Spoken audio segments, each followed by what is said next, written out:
Assalamualaikum warahmatullahi wabarakatuh. Selamat datang kembali di video pembelajaran energi terbarukan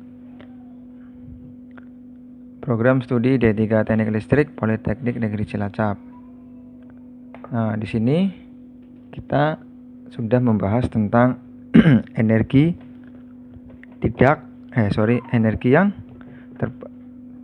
yang terbarukan. Nah, energi yang baru. Nah, sekarang kita akan bahas yang terbarukan. Seperti kita awali dengan cerita tentang biofuel. Jadi energi terbarukan ini kita bisa diketahui yang terbarukan apanya, apakah teknologinya atau raw materialnya. Nah, biofuel termasuk energi terbarukan dari raw materialnya.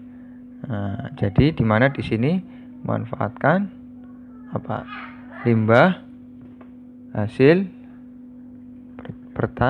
pertanian. Jadi biasanya kan para petani menanam sesuatu untuk ditanam untuk dimakan ketika sudah panen. Nah, untuk biofuel ini untuk generasi pertama itu manfaatkan dari hasil panennya itu tadi yang seharusnya dimakan tapi untuk bahan bakar biofuel. Nah, atau sekarang udah generasi kedua bisa untuk bahan bakar tetapi dari apa? Limbahnya, waste-nya. Oke, kita akan membahas tentang pengertian biofuel dulu. Nah, biofuel itu apa?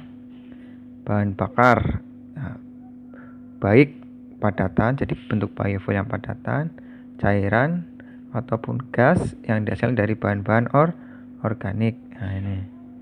Terus merupakan bahan bakar yang dikembangkan dari produk pertanian. Oke, kata kuncinya di sini. Biofuel dapat dihasilkan secara langsung dari tanaman atau secara tidak langsung dari limbah industri, komersial, domestik atau pertanian. Untuk latar belakangnya, keanekaragaman hayati di Indonesia dan potensi besar untuk pengembangan pemanfaatan bioenergi bersama-sama dengan kebijakan pemerintah.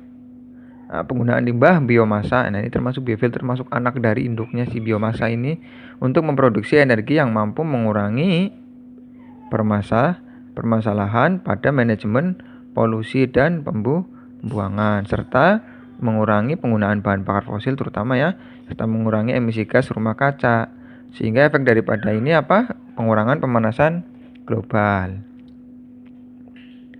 Nah, terutama ini poinnya pengurangan pemanasan global akibat dari emisi gas rumah kaca. Untuk bahan baku yang umumnya digunakan untuk pembuatan biofuel, bahan bakunya itu berasal dari produk pertanian seperti jagung dan kedelai. Ini di Amerika Serikat. Jadi orang petani nanam jagung untuk biofuel. Terus ada flaxseed dan Brassica napus di daerah Eropa, tebu di daerah pasir Brazil. Nah, di Brazil kan tebu banyak banget, Mas. Kelapa sawit di Asia Tenggara. Biofuel termasuk contohnya dari pemanfaatan limbah kelapa sawit atau tanaman jarak pagar. Ini tahu ya, tanaman jarak terutama di India. Kalau kita Indonesia paling besar biofuel dari limbah kelapa sawit. Nah, ini yang potensinya sangat besar sekali dengan pemanfaatan pomen. Nanti jadi tahu apa itu palm oil. Nah, dicari tahu ya pomen itu apa. Terus untuk bahan baku biofuel juga dapat berasal dari output biodegradable dari industri. Biodegradable itu yang mudah terurai atau hasil dari kehutanan pertanian dan rumah tangga. Meliputi apa aja? Jerami, kayu, pupuk kandang, sekam padi, dan limbah biodegradable dan sisa makanan dikonversi ke biogas melalui proses anaerobik. Nanti kita bahas tentang biogas ada sendiri ya. Biomasa yang digunakan sebagai bahan bakar biasanya diproduksi dari limbah yang kurang dimanfaatkan seperti limbah sekam dan hewan. Nah, ini ada kayak komponen, kata kunci komponen di negara kita Indonesia untuk biofuel. Resource base, sumber bahan baku dasar. Kita termasuk yang paling besar di bumi, di dunia ini dalam memproduksi palm oil atau minyak sawit. Ya, ini tahun berapa ini, sumber tahun 2004 ini. Masih udah jadul banget ya, nanti kalian cari tahu sendiri berapa sih produksi palm oil di Indonesia. Sumbernya tahun 2020 produksinya. Terus cassava berarti ubi-ubian, nanti dicari produksinya tahun 2020 ada berapa. Nah itu guys. Terus ada gula juga. Terus Jaturipa kursas, itu apa ya, dicari ya berapa produksinya di tahun sekarang. Untuk pembuatannya ada 3 cara untuk pembuatan biofuel. Pertama, pembakaran limbah organik kering seperti buangan rumah tangga, limbah industri dan pertanian, jadi ini pembakaran langsung. Terus ada fermentasi dengan memanfaatkan mikroorganisme untuk limbah basah seperti kotoran hewan dengan proses anaerobik atau tanpa oksigen untuk menghasilkan biogas yang mengandung hingga 60% metana. Untuk fermentasi tebu atau jagung menghasilkan alkohol dan ester. Untuk energi dari hutan biasanya limbah-limbah kehutanan ya, menghasilkan kayu dari tanaman yang cepat tumbuh sebagai bahan bakar. Untuk pembuatannya ada proses fermentasi yang menghasilkan 2 tipe yaitu alkohol dan ester. Bahan-bahan ini secara teori dapat digunakan untuk menggantikan bahan bakar fosil, tetapi karena kadang-kadang diperlukan perubahan besar pada mesin, biasanya biofuel dicampur dengan bahan bakar fosil. Jadi biasanya kalau kita dengar istilah solar Indonesia sekarang B30, artinya apa? Itu BBM yang dari minyak, itu dari oil, crude oil dicampur dengan 30% biofuel.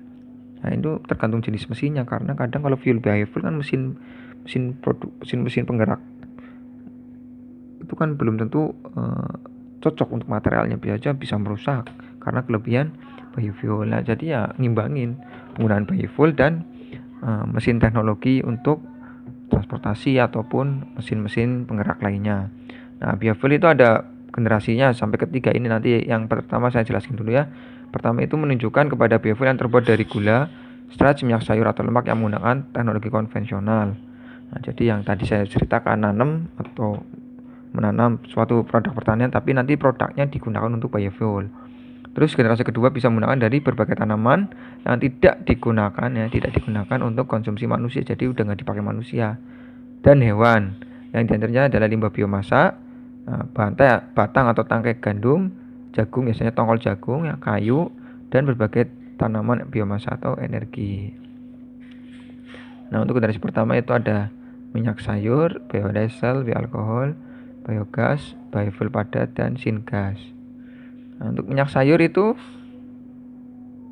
dapat digunakan sebagai makanan atau bahan bakaran. Kalau kita minyak sayur itu buat masak ya, kualitas dari minyak dapat lebih rendah atau bisa nilai oktanya itu lebih rendah ya, mungkin untuk kegunaan bahan bakar.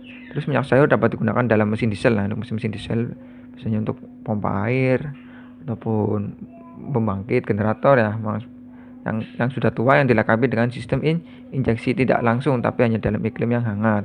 Dalam banyak kasus, minyak sayur dapat digunakan untuk memproduksi biodiesel yang dapat digunakan kebanyakan mesin diesel bila dicampur dengan bahan bakar diesel konvensional ya, tadi yang sudah saya bilang pencampuran B30.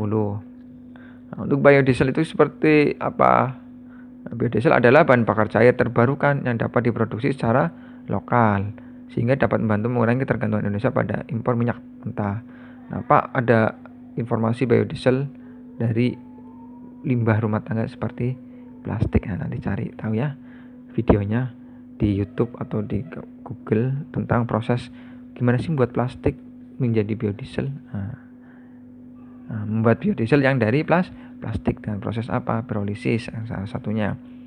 Bahan bakar biodiesel dapat diolah berasal dari palm oil, minyak sayur tadi, jarak pagar, minyak kelapa atau minyak kedelai.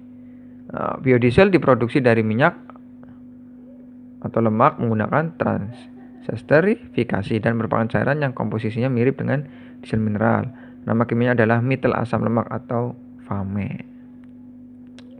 Biodiesel itu minyak yang dicampur dengan sodium hidroksida. Sodium itu S, hidroksida berarti SH. Sodium itu berarti sejenis apa ya? Kalium ya. Kalium berarti hidroksida berarti KOH, kalium hidroksida atau sodium hidroksida, dan metanol atau untuk proses membuat menjadi alkohol. dan reaksi kimia menghasilkan biodiesel, formaldehyde, dan gliserol. Satu bagian gliserol dihasilkan untuk setiap 10 bagian biodiesel. Nah, biodiesel dapat segera digunakan dalam mesin diesel kendaraan, baik sebagai pengganti untuk diesel atau sebagai aditif tambahannya yang memberikan kekuatan yang sama dengan yang dihasilkan oleh bahan bakar diesel konvensional. Nah, ini contoh biofuel padat, kayu, arang. Nah, dari dulu kan teknologi kita yang para sesepuh membuat arang dari kayu untuk bahan bakar. Kalian beli sate ada yang pakai arang itu kan, termasuk biofuel padat. Terus ada lagi syngas. Syngas itu dihasilkan oleh kombinasi proses pirolisis. Ini salah nulis, sorry. Pirolisis, combustion, dan gasifikasi. Bahan bakar bio dikonversi menjadi karbon monoksida dan energi melalui pirolisis. Masukan oksigen terbatas diberikan untuk mendukung combustion. Gasifikasi mengubah materi organik menjadi hidrogen dan karbon monoksida. Dan campuran gas yang dihasilkan atau syngas adalah bahan bakar. Nanti tugasnya kalian mencari gimana proses syngasnya, digambar ya, proses syngas dengan pirolisis, combustion, dan gasifikasi. Dicari gambarnya di Google, terus digambar. Biofuel generasi kedua, di mana proses produksi biofuel generasi kedua ini bisa menggunakan berbagai tanaman yang tidak digunakan untuk konsumsi manusia dan hewan. Yang diantaranya adalah limbah biomasa, batang tangkai gandum, jagung, kayu, dan berbagai tanaman biomasa atau energi yang spesial. Biofuel generasi kedua ini menggunakan teknologi biomasa kecairan, diantaranya adalah cellulosic biofuel dari tanaman yang tidak digunakan untuk konsumsi manusia dan hewan. Nah, untuk sebagian besar biofuel generasi kedua ini sedang dikembangkan seperti biohidrogen, biometanol, dimethyl formamide, bio-DME, dimethyl ether, Fischer-Tropsch diesel, biohidrogen diesel, dan alkohol campuran diesel kayu. Produksi cellulosic etanol ini menggunakan berbagai tanaman yang tidak digunakan untuk konsumsi hewan dan manusia, atau produk buangan yang tidak bisa dimakan. Para ilmuwan juga sedang bereksperimen dengan jumlah organisme hasil rekayasa genetik penyatuan kembali DNA yang mampu meningkatkan potensi biofuel seperti pemanfaatan tepung, rumput, gajah. Nah, jadi yang biofuel generasi kedua itu seperti itu. Nah, untuk kalian, untuk tugasnya mencari tahu tentang biofuel generasi ketiga itu dari apa? Biofuel generasi ketiga itu dari mikroalga. Nah, nanti cari tahu, tugasnya kalian mencari biofuel mikroalga itu yang seperti apa ya, untuk tugas dikerjakannya. Oke, sekian video pembelajaran tentang biofuel. Mohon maaf atas kata. Wassalamualaikum warahmatullahi wabarakatuh.